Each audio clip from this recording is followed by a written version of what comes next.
कश्मीर और हरियाणा के रण में सीएम योगी ने जिस तरह धुआंधार प्रचार कर कांग्रेस और पाकिस्तान पर प्रहार किया, उससे विपक्ष बौखला गया। सीएम योगी ने मौलवी के राम राम कहने की कहानी बताई थी और कांग्रेस को देश की समस्या करार दिया था, जिसके बाद बयान पर घमासान तेज हो चुका है। इस रिपोर्ट में देखिए कि कैसे सीएम योगी के एक एक बयान से कांग्रेस समेत तमाम विपक्ष तिलमिला रहा है।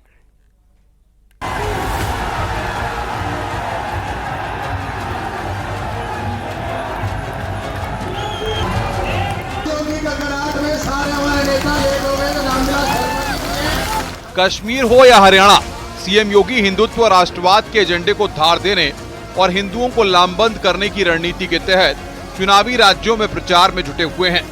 यही वजह है कि जहां भी सीएम योगी प्रचार के लिए गए, जय श्री राम का शोर सुनाई दिया।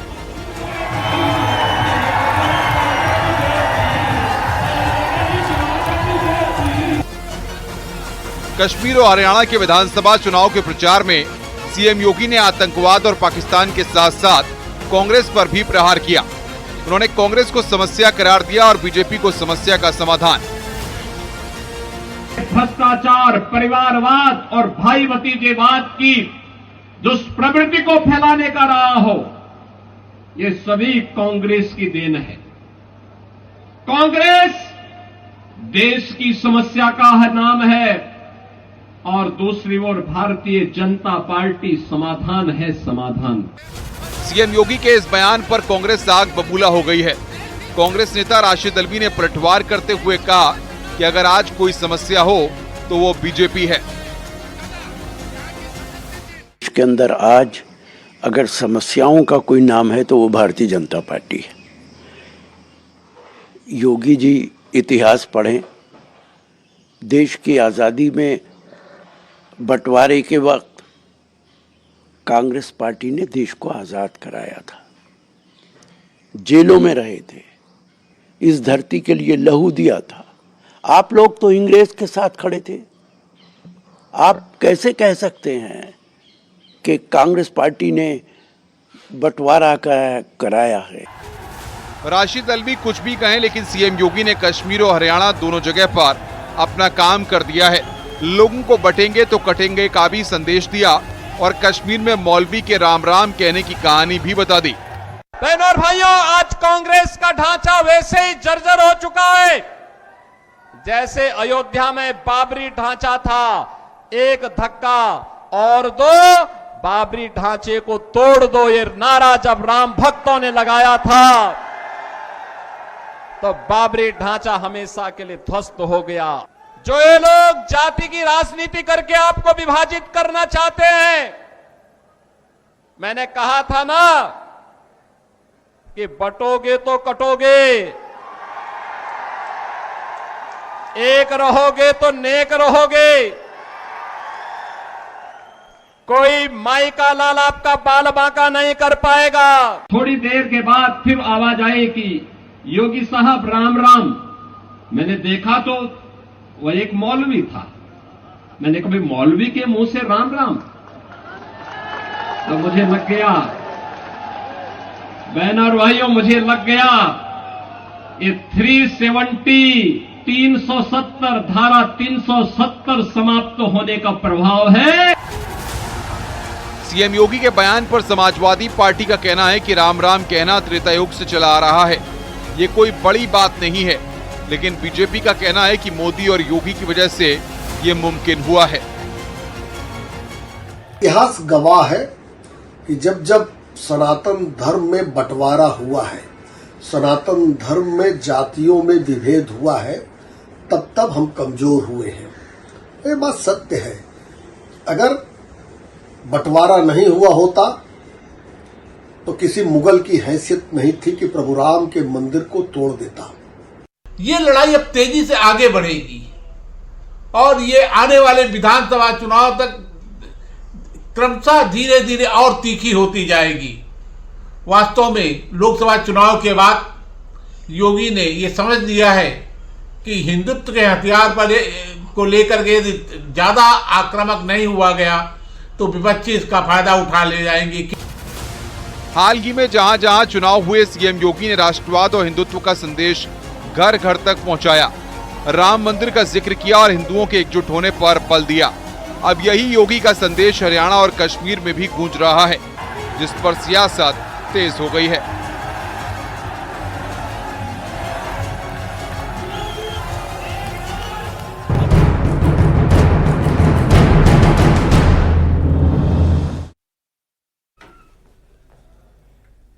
साधु संतों और महाकुंभ पर दिए बयान के बाद समाजवादी पार्टी सांसद अफजाल अंसारी की मुश्किलें बढ़ गई हैं।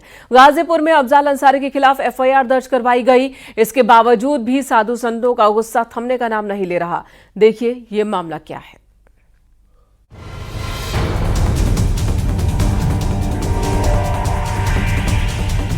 माफिया मुख्तार के भाई और समाजवादी पार्टी से गाजीपुर के सांसद अफजाल अंसारी एक बार फिर मुश्किलों में घिर चुके हैं, क्योंकि साधु संतों और महाकुंभ पर जो उन्होंने सवाल उठाए, गांजा को लेकर जो आपत्तिजनक बयान दिए, उस पर गाजीपुर पुलिस ने केस दर्ज किया है। देखिए, कुछ दिन पहले एक मीडिया बाइट बहुत वायरल हो रही थी, जिसमें एक समुदाय विशेष के प्रति उन्होंने कुछ टिप्पणी करी थी, जिससे काफी उस समुदाय में आक्रोश पैदा था। भावनाएं कहीं न कहीं उनकी आहत होने की बात समझ में आई थी। इस पर समुचित धारा में रूप पंजीकृत किया गया है और विवेचनात्मक कार्रवाई हम कर रहे हैं। इसमें किसने एफआईआर दर्ज कराई? स्थानीय चौकी इंचार्ज की तरफ से एफआईआर दर्ज। अब आपको सुनाते हैं अफजाल अंसारी का वो बयान, जिसमें उन्होंने कुंभ में एक मालगाड़ी गांजा खप जाने की बात कही थी। गांजा को हम कहते हैं कि आप कानून का दर्जा देके इसे वैध कर दो, लेकिन कानून का इतना बड़ा माखौल क्यों लाते हो? लाखों करोड़ों की संख्या में गांजा पीने वाले लोग खुलेआम गांजा पीते हैं, पूरी महफिल लगा के गांजा पीते हैं, बड़े बड़े धार्मिक आयोजनों में लोग गांजा पीते हैं, उसे भगवान का प्रसाद और बूटी कह करके पीते हैं। तो भगवान का प्रसाद और बूटी है तो अवैध क्यों है भाई? कुंभ लगने जा रहा ना, एकाध मालगाड़ी भी अगर चली जाएगी गांजा की तो खत्म हो जाएगी, वो भी खत्म हो जाएगी। कानून बनाइए तो उसका सम्मान कीजिए उस रास्ते से, और या तो उसको छूट प्रदान करिए। हमारी मांग है कि बहुत सारे साधु संत महात्मा और बहुत सारे समाज के लोग गांजा बड़ा शौक से पीते हैं। अफजाल के इसी बयान के खिलाफ गाजीपुर में एफआईआर दर्ज की गई है, लेकिन केस दर्ज होने के बाद भी साधु संतों का गुस्सा कम नहीं हुआ है। संतों का कहना है कि समाजवादी पार्टी की प्रवृत्ति ही ऐसी है, संतों के स्वाभिमान पर आक्रमण करना ठीक नहीं। बोलने के पहले सोचिए, एक मालगाड़ी गांजा भेज दीजिए, हम कहेंगे 100 गाड़ी मांस भेज दीजिए पाकिस्तान, ये कोई खाता है? स्वाभिमान पर आक्रमण करना ठीक नहीं। समाज के स्वाभिमान पर आक्रमण कतई बर्दाश्त नहीं होगा। मर्यादित भाषा बोले, पूरे समाज को यह काम अपमानित करना महिला में। वहीं अफजाल के बयान पर उनके धुर विरोधी माने जाने वाले अशोक सिंह ने प्रतिक्रिया दी है। अशोक सिंह के भाई समेत 3 लोगों की हत्या का आरोप अफजाल के भाई यानी मुख्तार अंसारी पर था। उन्होंने कहा कि हिंदुओं के आशीर्वाद से अफजाल सांसद बने और अब हिंदुओं को ही गाली दे रहे हैं। यह लोग आतंकवादियों के मजारों पर जाने वाले हैं, पूरा खानदान बाबर के मजार पर जाकर पूजा करने वाला है, तो इन लोगों को तो यह मजाक दिखेगा ही दिखेगा। और हिंदू समाज को जब वोट लेना रहता है तो नाटक करके कोई मंदिर जाता है, कोई शर्ट के ऊपर से जनेऊ पहन कर जाता है, और जब समय बीत जाता है, काम निकल जाता है, तो फिर इसी समाज को, इसी सनातन को ये लोग गाली देते हैं। गंजेड़ी ज्ञान पर सांसद अफजाल मुश्किल में फंस गए। आगे उपचुनाव है, ऐसे में इस बयान को सियासी तूल भी दिया जा रहा है। फिलहाल पुलिस ने केस दर्ज कर कार्रवाई शुरू कर दी है। तमाम लोगों के बीच पूरे देश में रोष व्याप्त था और लोग उनके खिलाफ केस दर्ज करने की मांग कर रहे थे। गाजीपुर की गोरा बाजार पुलिस चौकी के इंचार्ज की ओर से ये एफआईआर दर्ज कराई गई है और पुलिस आगे की कार्रवाई में जुटी है। मनीष मिश्रा, न्यूज़ 18 गाजीपुर।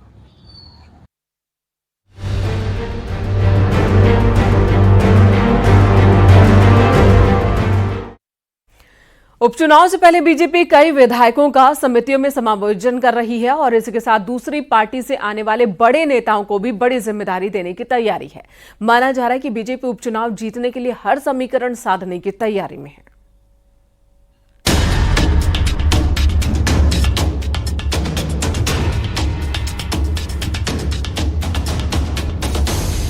बीजेपी समितियों में समायोजन से उपचुनाव के समीकरण साधने में जुट गई है। सपा से आए बागी विधायकों में से बीजेपी एक को विधानसभा का उपाध्यक्ष भी बनाने की तैयारी में है। पार्टी स्तर पर मंथन जारी है और नाम मनोज पांडे का चर्चा में है। इसके साथ ही बीजेपी ने 1 साल बाद ज्यादातर विधायकों को समितियों में मौका दिया है।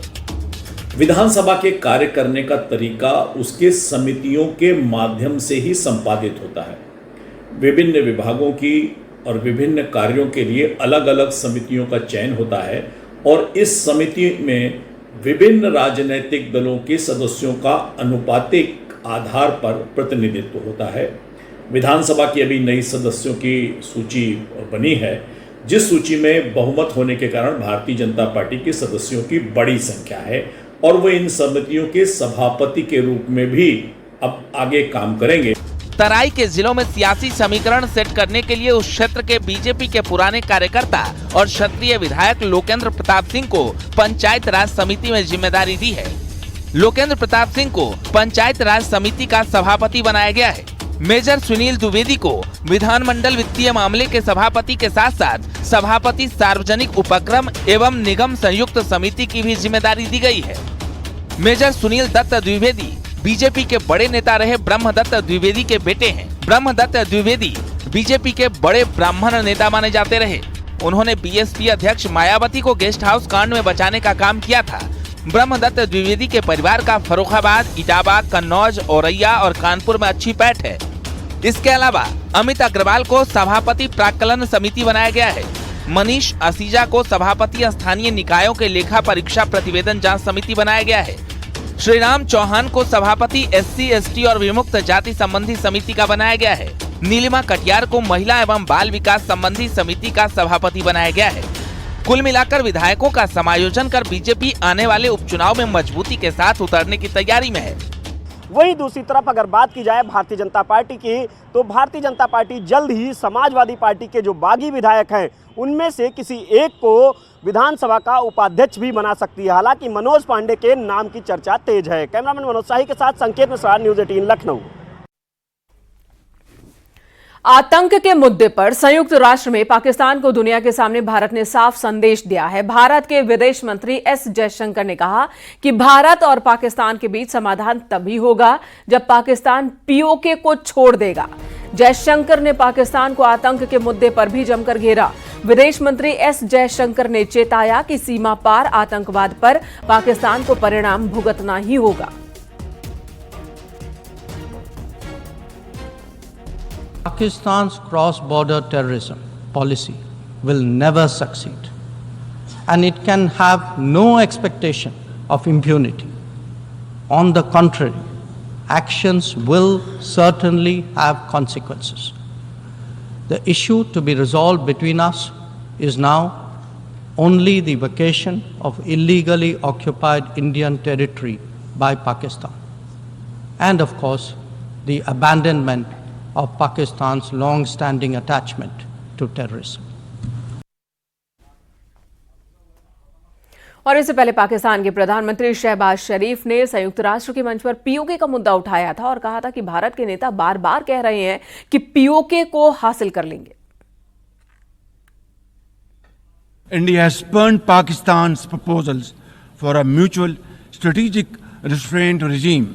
Its leadership has often threatened to cross the line of control and take over Azad Kashmir.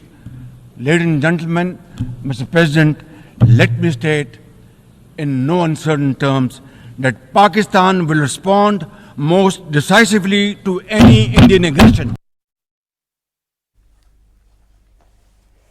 इससे पहले सीएम योगी ने भी कश्मीर में प्रचार के दौरान कहा था कि पीओके भारत में शामिल होने को तैयार है क्योंकि पाकिस्तान कंगाल हो चुका है और पीओके के लोग भारत के साथ आना चाहते हैं। शांतिपूर्ण तरीके से चुनाव और भारतीय जनता पार्टी की यहां पर वापसी, याद रखना, पाक अधिकृत कश्मीर भी फिर कश्मीर का ही पार्ट होने वाला है, जम्मू कश्मीर का ही भाग होने वाला है। और यही तो हलचल है पाकिस्तान में।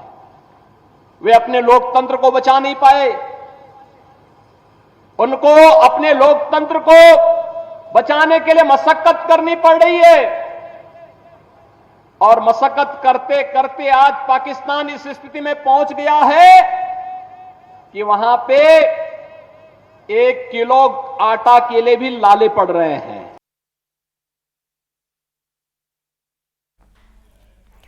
पाकिस्तान लगातार जम्मू कश्मीर में दहशत फैलाने की कोशिश कर रहा है। न्यूज़ 18 के पास जैश ए मोहम्मद के पाकिस्तानी आतंकियों की 7 एक्सक्लूसिव तस्वीरें हैं जो इस वक्त जम्मू रीजन में एक्टिव हैं। पाकिस्तान के भेजे गए ये आतंकी कठुआ, उधमपुर, डोडा और किश्तवाड़ समेत जम्मू के अलग अलग जिलों में सक्रिय हैं।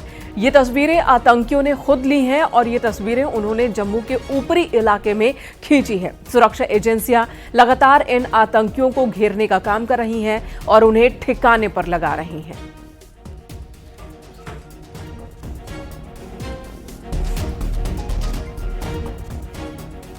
अभी कल ही प्रधानमंत्री मोदी ने एक चुनावी रैली में कहा कि आतंकियों को भी पता है कि मोदी पाताल से भी उन्हें खोज निकालेगा। नया भारत है, ये घर में घुसकर मारता है। एक वो दिन था और एक आज का दिन है।